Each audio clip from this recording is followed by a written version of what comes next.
Hi Cancer, this is Mimi with Divination by Mimi. Welcome to your March 1st through the 15th, 2018 tarot reading with a little bit of astrology, a little bit for you. You don't have that much going on except for the lunar movements. So Cancer, you're a cardinal water sign. You rule the fourth house, which is about family. And you tend to be the maternal figure of the chart, the nurturing figure. So it doesn't matter what gender or sex that lines up with, whether it's a father or a mother. It's whoever was nurturing to you. That's the fourth house of the natural natal chart. And your motto is I feel. So very intuitive, very emotional, fluid, compassionate, empathic, spiritual, very nurturing and loving sign, regardless of gender, or it's just an energy, and it's a feminine sign. And you're ruled by the moon. And the moon and its lunar activity this month is the first thing we're going to start with. So on March 1st through the 2nd, depending upon where you are in the world, there is a full moon in Virgo. And this is a very positive full moon. It highlights the connection between mind, spirit, and body. So as Isabel Hickey says, we've signed up for this contract. This is our soul's contract, and we're in Earth School, so we've decided to maneuver through this incarnation in this physical body, in our vehicle, or meat suit, so to speak. So what Virgo, because Virgo is the sixth house, it's very much about health and hygiene, but the integration, the identity of the self, mind, body, and spirit, as separate from the other. So it is very much about making that connection between mind, body, and spirit. So this will be very positive. This will have you thinking about, okay, well, what does my body mean to me? Do I consider my body? Do I even consider my spirit and my body as one? Are they separate? And if they are, what does that mean? Or if you feel that they're combined, what does that mean? Or if you think it's all body and no spirit and just mind, what does that mean? It's all positive, nothing negative, nothing disturbing or trying about it. Just a wonderful opportunity to think about that kind of thing. And it will, the general vibe or feeling or energy around this full moon is, as I said, positive and very promising, if that makes sense. It should leave you feeling optimistic. So a very nice time. On the 3rd, your ruling planet, the moon, will be moving from Virgo into Libra. Libra is a little bit different energy from you. It's also a cardinal sign, but it is air, intellect, and ruled by Venus. So motivations and conceptual ways of conceptualizing things are very different to yours. Yours is very much from an emotional perspective. Theirs tends to be from an intellectual perspective. It then moves in on the 4th. The moon moves into Scorpio, a little bit more akin to you. Although it's a fixed sign, it's also a water sign. So very empathic, compassionate, receptive, feminine energy. On the 8th of March, Jupiter actually goes retrograde. So that expansive energy, it won't be restrictive now. It just means it won't be quite as expansive, and it will be reflective. If that makes sense. If you have questions or comments on that, leave them in the comment section below. On the 9th, the moon will be in Sagittarius, and I'm going to go into the aspects that there's not a lot going on in the fourth house constellation, the natural fourth house constellation, so there's not a lot going on in Cancer, but the moon is making a lot of aspects, so I'll go into those. At this point on the 9th, the moon will be in Sagittarius, okay?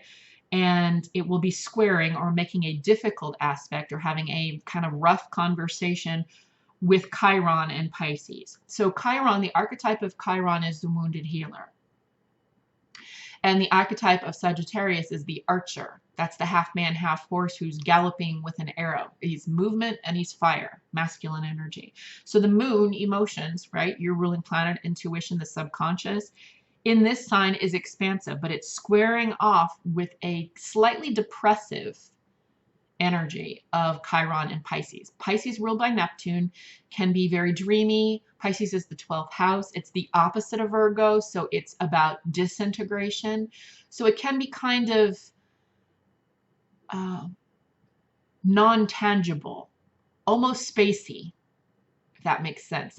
It's not something that you can lock down solidly because you can't catch water, right? It's not something physical you can hold. And this is a very fluid, I mean, Pisces is often thought of as ether, not water, because it's such an elevated sign, but regardless, it's an energy that you can't quite capture or grab onto. Okay, so with Chiron, the wounded healer archetype in Pisces, the fluid, very emotional, Neptunian, disintegrative, non-focal energy.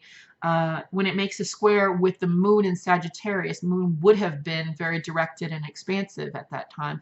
It makes for a difficult conversation. It's kind of like somebody trying to say, okay, well, let's look on the positive side of things. And then the other party's saying, but you don't understand. This happened and this happened, and there's just no way it could work. So it's a tense conversation. And it's also the moon in Sag is making another tense conversation with the sun in Pisces. Again, the sun, center of the universe, fiery ball of energy. It's definitely a fire planet. And when it's in Pisces, again, it's drowned. It's not home. It's not comfortable there. So again, the moon, expansive mental energy in the fire sign of Sagittarius squaring off with the sun in Pisces, not a good conversation. And how you handle it's entirely up to you. So Cancer, because you are very sensitive to the ebb and flow of energies, of subtle energies, you'll probably know how to navigate this, but just be aware that that energy is going to be there. It will be a difficult conversation. That's the 9th for your ruling planet. When you would normally feel expansive in your conversations and your feelings, you're going to feel the restrictive energy of a non-compatible aspect. Difficult conversation, like speaking with somebody who's a complete opposite of you. They just don't get you, don't get them, they don't get you. Somebody who's fundamentally different. That's how difficult of a conversation this would be. Moving on to the 10th, the moon will be in Capricorn, and then the moon will be making, again, moon I'm bringing up because it's your ruling planet, will be squaring off with Venus in Aries. So Venus in Aries is kind of an aggressive emotional energy. Venus, goddess of love, expression, relating, beauty, aesthetics, sensuality. In Aries, fiery energy is a little bit aggressive, very assertive, kind of more active. When she's squaring off with the moon, who will be in Capricorn under the 10th house restrictive Saturnian energy, she's going to feel tied down. She's going to feel frustrated with the inability to express, whether it is sexually, whether it is creatively, even arguing. She's going to feel kind of shut down with that square happening with the moon and Saturn, having a difficult conversation with Venus in Aries. And Aries isn't, I mean, and Venus isn't going to like that. Venus in Aries is stroppy, put it that way. Moving on to the 11th, the moon is conjunct Pluto in Capricorn. This is very interesting. So the moon, again, is about the subconscious anyway. It's about feelings and emotions. Conjunct being within 10 degrees, so literally on top of each other, each planet empowering the other one in the sign that they're in, which is Capricorn. So we're talking about the subconscious, intuitive waters of the moon connecting with the Lord of the underworld, ruler of the 8th house, the deep stuff, like the deep-seated shadow stuff. In Capricorn, which is the 10th house, about how things are viewed to the outside world, your image in the world, your status in the world, and ruled by Saturn, so restrictive. So a conjunction means they're close together and empowering each other. The type of conversation they have will depend upon, of course, your own aspects in your chart, but also your attitude toward it. So the thing to be prepared for here is a natural inclination to digging deep for things, and the inclination for digging deep for things might have to do with all that is related to the 10th house, which can be government, large businesses, like large institutions like banking and systems, or the Federal Reserve and things like that. So interesting conversations on that day, the 11th, in Capricorn. Sorry, yours is going on too. There's just a lot going on. The 13th of March, the moon is in Aquarius. Not well placed necessarily, although a little bit more logical, a little less emotional. So where the moon is naturally about emotions, she's also about intuition. So the Aquarian energy of logic, and rationale, and methodical thinking or rational thinking, like scientific process, that type of thing, deductive reasoning, that's actually a good aspect, because when the moon is in Aquarius, that deductive reasoning lends itself to the through very logical, tangible processing of intuitive information, subconscious information, and the emotions related to that. because none of us are one or the other, right? We're both. We have both a left and a right hemisphere to our brain. We have both a feminine and a masculine, a positive and a negative, a yin and a yang. We're all split. So that Aquarian energy of logic, a very left brain thinking, is very, very good and productive for processing the emotions and intuitive symbols and messages of what is normally the right brain territory of the moon, if that makes sense. Moving on to the 14th, Moon in Aquarius will be having a difficult conversation with Jupiter in Scorpio, a square. So again, understanding that Aquarian energy brought to the moon provides a bit of rationale, deductive reasoning, and processing what could possibly be the chaotic images and symbols of feelings, emotions, and the unconscious, in this intuitive unconscious. However, that's making a square with the expansive energy of Jupiter in Scorpio. Jupiter in Scorpio, Scorpio ruling the 8th house, brings an illumination to things that have been hidden. Okay? So the moon in Aquarius having a difficult conversation, a square, with the illuminating aspect of Jupiter in the underworld, looking at those things that are hidden, might find in your personal life, you know, in the macrocosm and in the microcosm, where things are brought to light that have been hidden, maybe things that you were betrayed about or lied to about, are going to come to light. And then the moon being present there is going to be urged by the Aquarian energy of progress and communication, right? Forward thinking Aquarius. It's going to be urged to, okay, well, we can't let it lie. We can't have a cocktail over this or smoke a bowl over this. We need to actually process this.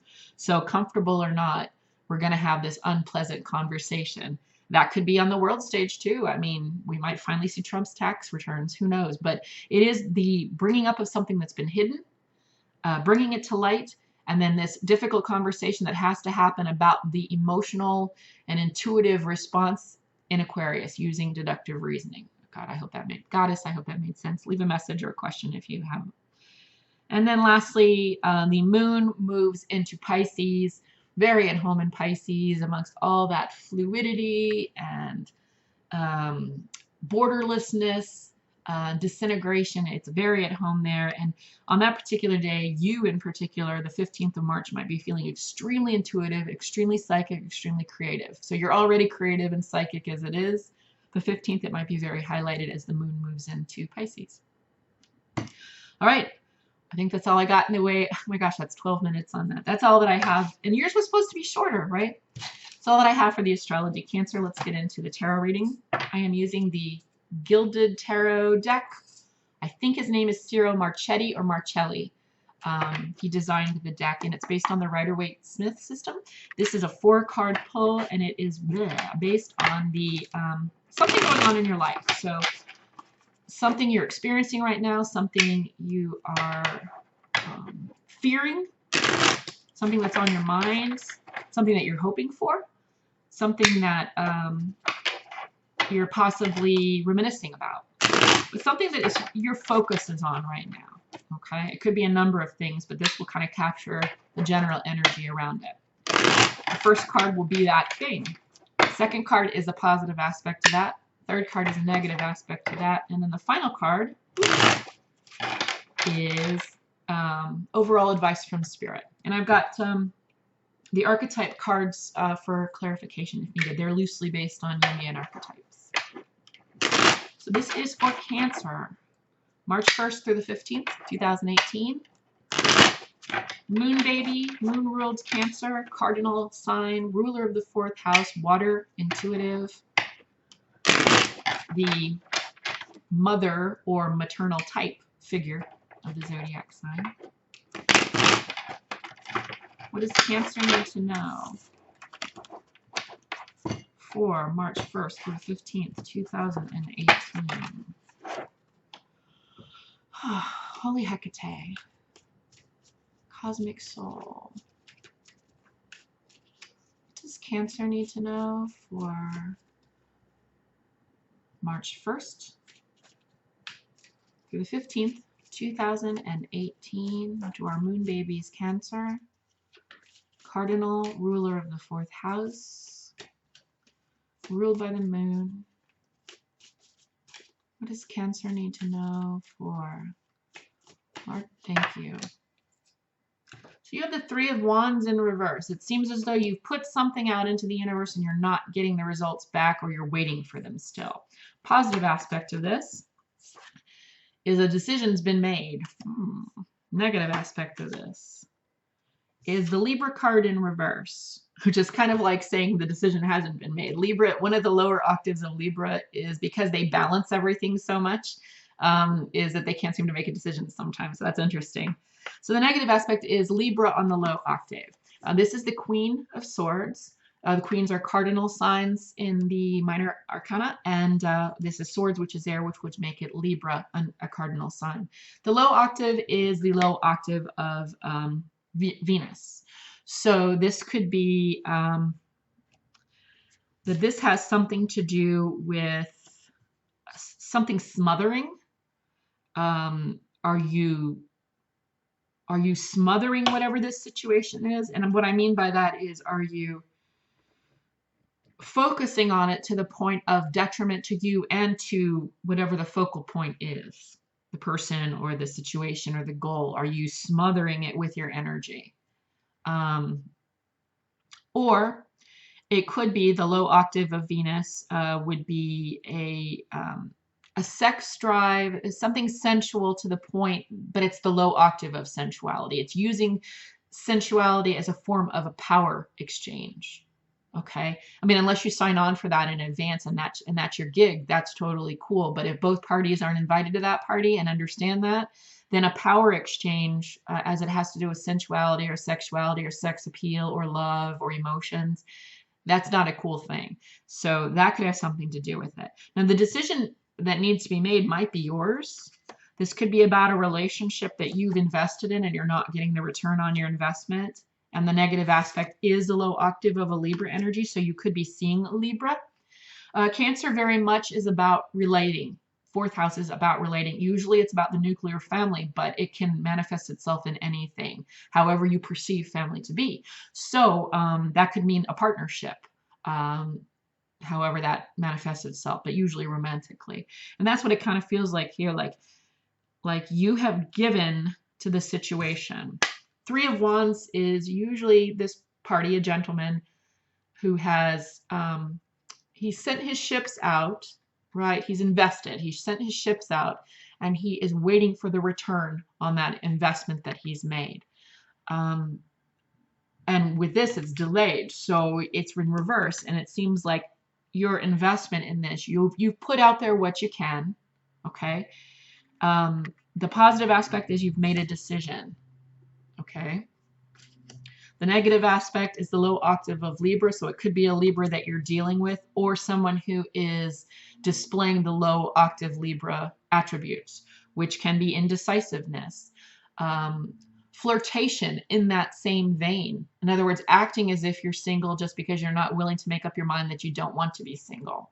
I hope that makes sense. And that's kind of the vibe I'm getting. It's like this party here is not committing, and it's not, and in fact, they may even verbally be committing. Oh yeah, I'm yours. We're tight. We're monogamous, but they're not acting monogamous. Now, they may not be acting on that. There may not be actual sex happening, but they are giving the impression to everyone, including you, and this is why it hurts, that they're single. So you've made some kind of decision. Let's see what the overall advice is here. See overall advice here for Cancer. March 1st through the 15th, 2018, as it relates to this Libra or Libran energy. What is this decision for Cancer? Thank you. Wow, another party. All minor arcana, so everything within your control. King of Cups would be a scorpionic energy. There could be a Scorpio in your life that you are... that's another option besides the Libra. It could be a scorpionic energy that you need to take on yourself, that Spirit is advising you to take on. So this is this card is this card is in the upright. So the two cards here that are in the upright have to do with positive things and spiritual advice, and those two things have everything to do with you leaving this relationship or dropping it or reconsidering it. Okay. So this is either a Scorpio in your life that you need to turn to, or it's a Scorpionic energy you need to embrace in yourself. Scorpios are fixed signs. They're water, so they're intuitive like you are. And they rule the 8th house, which has to do with deep repressed stuff. Okay? So if we are talking about something as simple as Spirit saying, if you're making a decision, don't choose the Libra, choose the Scorpio. It could be as simple and straightforward as that. But if we're talking about something a little deeper, if you're looking to make a decision about this Libra, and we're not talking about a second option here, then this might be Spirit telling you to embrace your Scorpionic energy, meaning go deep within yourself.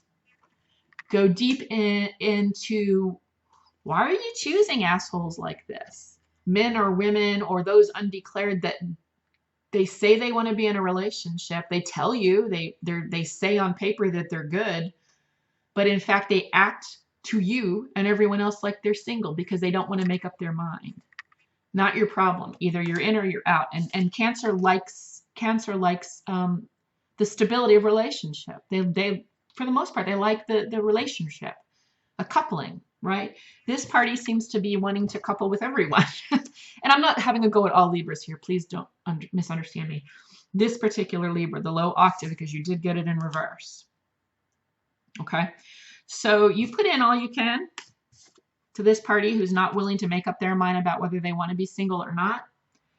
Either it is as simple that your decision needs to be between the Libra and the Scorpio, that Spirit says you choose the Scorpio, or you need to make a decision on this Libra, and when you do make that decision, employ Scorpionic energy and look deep within your motivations for why you keep choosing assholes like this,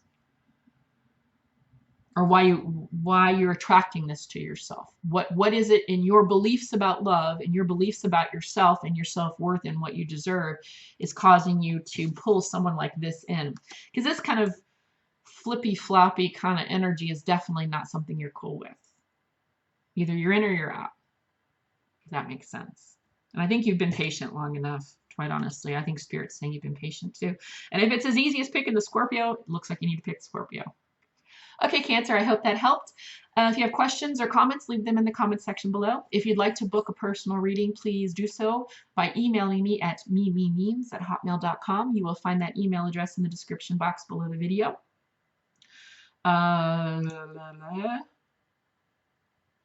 If you haven't subscribed, please do, because it's a great way to keep in touch and have a conversation, keep going. But also you can have a nosy at your friends and family and boyfriends and exes. I love doing that. And otherwise, I will see you for the lunations, your special time. And I will see you for the second half reading for March. Take care, Cancer.